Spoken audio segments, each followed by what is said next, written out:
Prepare to have your mind utterly blown away as Terrence Howard delves into the profound influence of hidden frequency rhythms, a clandestine knowledge guarded by ancient civilizations for centuries and now captivating the attention of the contemporary world. Get ready to embark on an extraordinary journey unveiling the timeless secrets that have the power to revolutionize our understanding of sound and vibration. Terrence Howard is poised to illuminate the remarkable significance of these ancient teachings, igniting a newfound appreciation for the interconnectedness of all things through the universal language of frequency. Get ready to be mesmerized as we uncover the mysteries of the past and embrace the transformative potential of this ancient wisdom in our modern lives. Brace yourself for an experience that will challenge your perception and expand your consciousness beyond imagination. I've spent 45 years searching these things out and trying to figure out what the universe really, how it really worked. I want you guys to know about a 6,000-year-old secret. 6,000 years, mankind has been trying to decipher this one little thing called the flower of life. This is one of the oldest symbols in human history, right? This symbol was found in the Temple of Osiris in Egypt, and it had been molecularly burned into the wall. And it's 6,000 years old. This same symbol has been found in the forbidden temples in China, sitting under the foo-foo dogs. And the foot on it, the flower of life, saying whoever controlled that flower of life controlled the universe. There were secrets in that flower of life that Da Vinci spent his whole life trying to uncover. There were secrets in that flower of life that Newton spent his whole life in secret trying to uncover. They were trying to find a way to bring this flower to life because what is inside of it? Well, apparently, there were secrets inside of it. Shapes, they got the Merkaba and all of those other things out of it. But they were misled by something I think called a straight line. You believe there's straight lines in the universe? Well, let me hit you with something. All energy in the universe is expressed in what? It's in motion. If something is still, there's no energy. Kinetic, right? All motion is expressed in what? You look at galaxies, are they expressed in straight lines? Expressed in vortices. All vortices are expressed in what? Waves. All waves are curved. Show me a straight line in nature.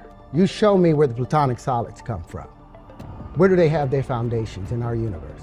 Are there any straight lines?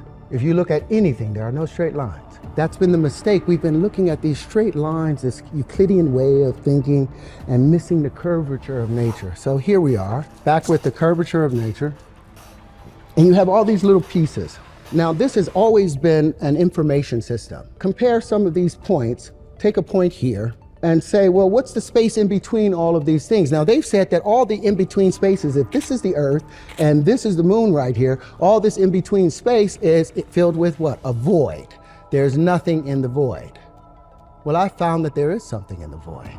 The elementary fundamental particles that they've been searching for at the CERN Collider, the Hadron Collider in CERN, I found that their energy signatures matched perfectly to some of the pieces that I was able to pull out of here. They couldn't get it out of this two-dimensional frame, and as a result, they got stuck in this plane, a flat plane. But all of these wave conjugations, all of these states of matter, all of these things, there's time, it's time for that to be changed now.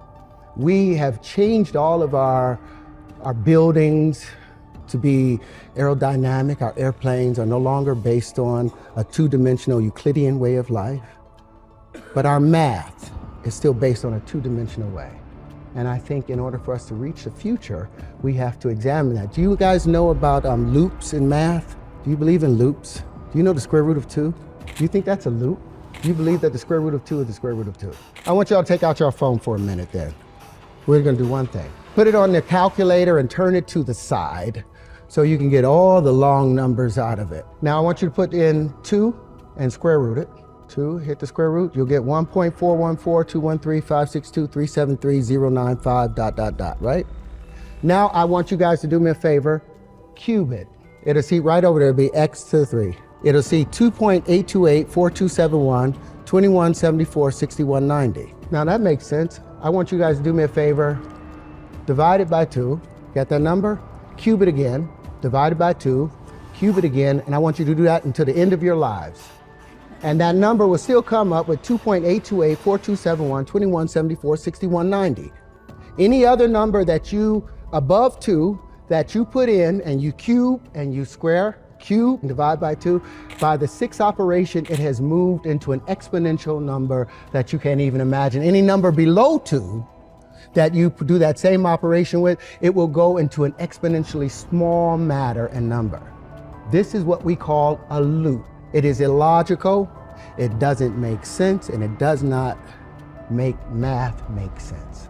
So these are some things that I'm bringing to the fore and that I would like to question. I would like to audit the math, the world of mathematics, and I would like to audit how we view the Platonic solids, because I think the new wave conjugations will tell a better story of how our world works. So our DNA is made up of what? 5 elements, right? Hydrogen, carbon, nitrogen, phosphorus, and oxygen. Do you know how they're arranged? The phosphorus sits right here in the middle, and you've got 4 oxygen atoms surrounding it. Then there's another phosphorus, 2 more oxygen atoms. Now these are the legs of that double helix. These are the legs. Now the ladder steps on it, they become the adenine, the guanine, the cytosine, and thymine, the ATCGs. It turns out hydrogen, they used to think that energy, the body transferred or understood the energy information through electricity. They're finding out it's through frequency. Well, guess what hydrogen sounds like? It's a key of E. Guess what, and it's the color yellow. That's what proper physics gets you to. Oxygen is a chartreuse, and it's the key of F over F sharp. Now they used to, like I said, information used to be thought about as just electrical information passing on.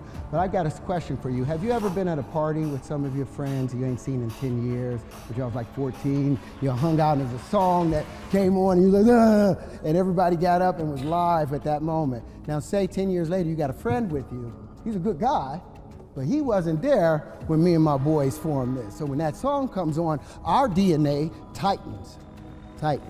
There's a particular song, a scale in the genomes for each and every one of us. Now when that song is played, when your particular prime resonant frequency is played, guess what happens? Your DNA celebrates and tightens.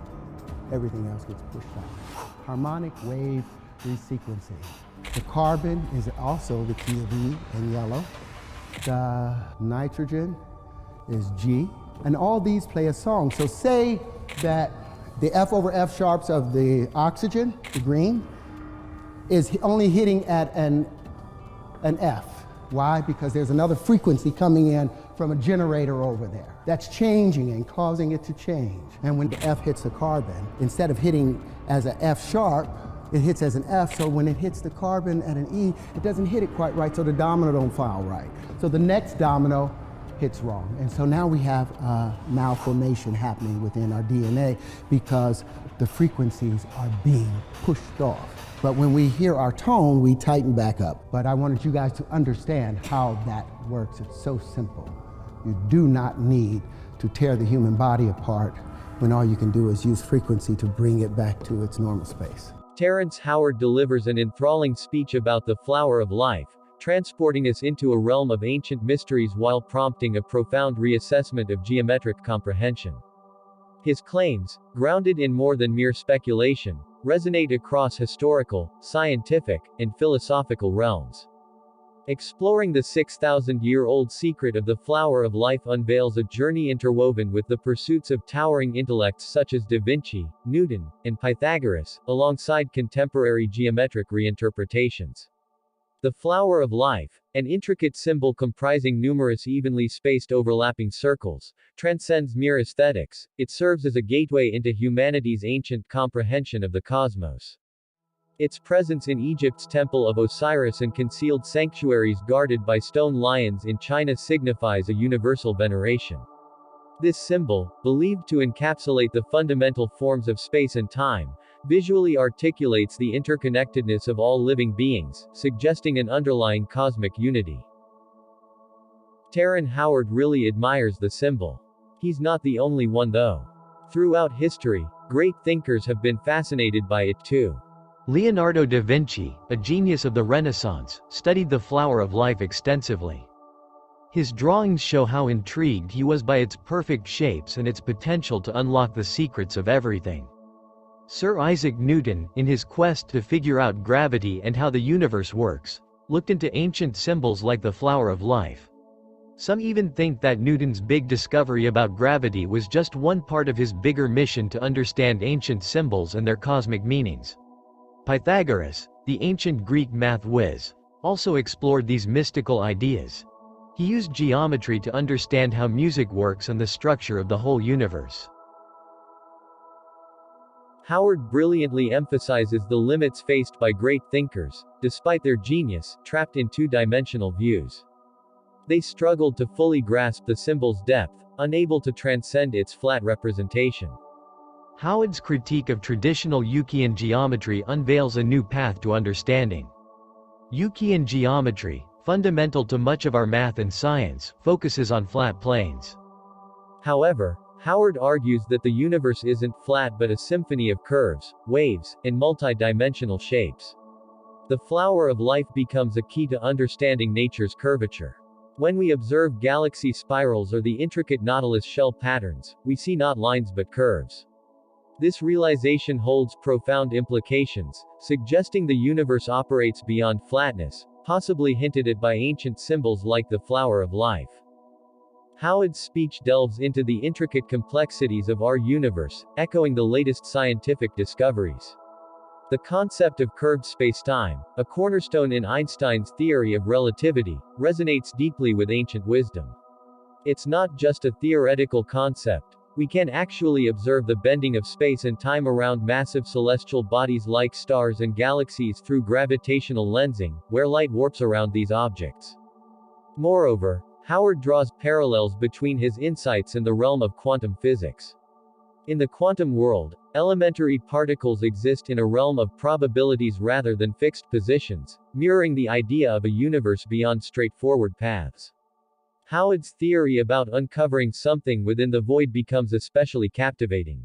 The void, often perceived as empty space, might actually be brimming with these fundamental particles, intricately weaving the fabric of existence. The symbolism of the flower of life goes beyond its ancient origins, it encapsulates the universe's deepest mysteries. This 6,000-year-old symbol isn't merely a geometric pattern, it embodies the essence of reality itself. It serves as a bridge between millennia-old wisdom and our current scientific understanding, illustrating the timeless quest for knowledge and the interconnectedness of all things.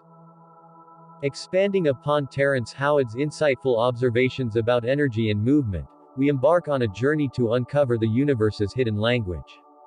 This language isn't spoken in straight lines but in dynamic patterns and constant motion. Our exploration delves into the realms of modern physics, where energy and motion aren't seen as simple, linear paths, but as intricate interactions of forces and fields.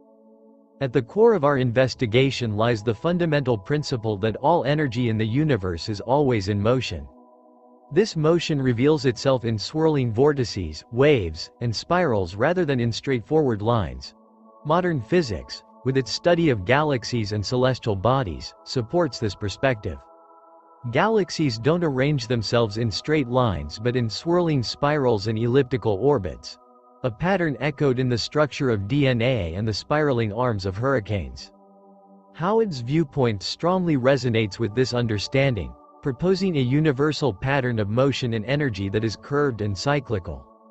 The wave-particle duality in quantum mechanics, which describes particles as both discrete entities and probabilistic waves, further reinforces this departure from linear thinking. This duality challenges our traditional understanding of motion and trajectory, suggesting that at the most fundamental level, the universe expresses itself through probabilities and patterns rather than straightforward categorizations. Transitioning from the grand scale to the tiny details, we venture into the twists and turns of nature, aiming to grasp the core of the universe. This section explores how nature showcases curved and nonlinear shapes, echoing Howard's emphasis.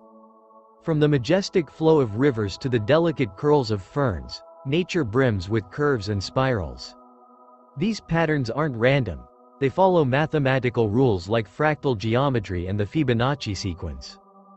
Fractal geometry, with its repeating designs, gives us a glimpse into nature's boundless complexity.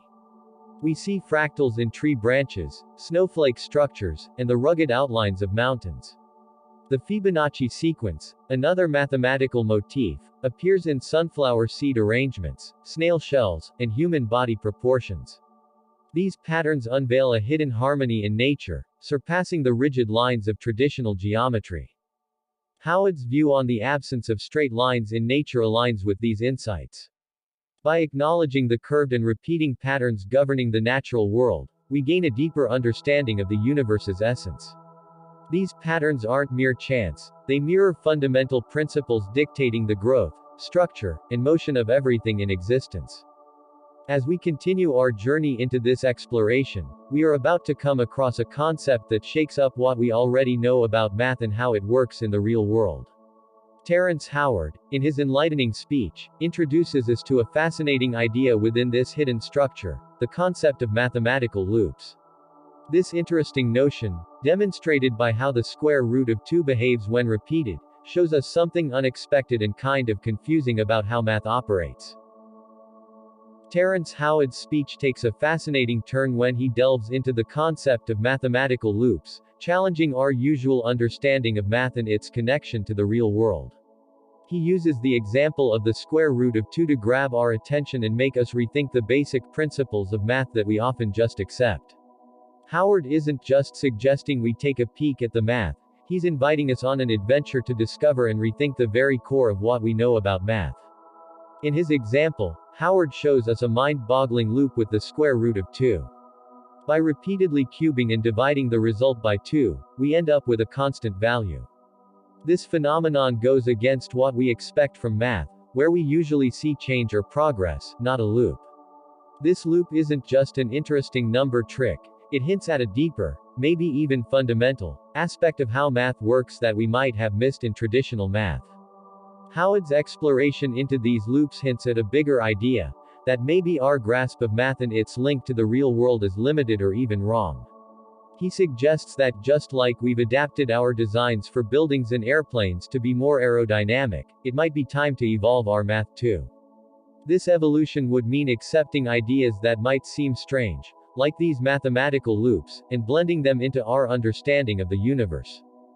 The importance of Howard's call to reassess the Platonic solids and their role in understanding the universe can't be overstated.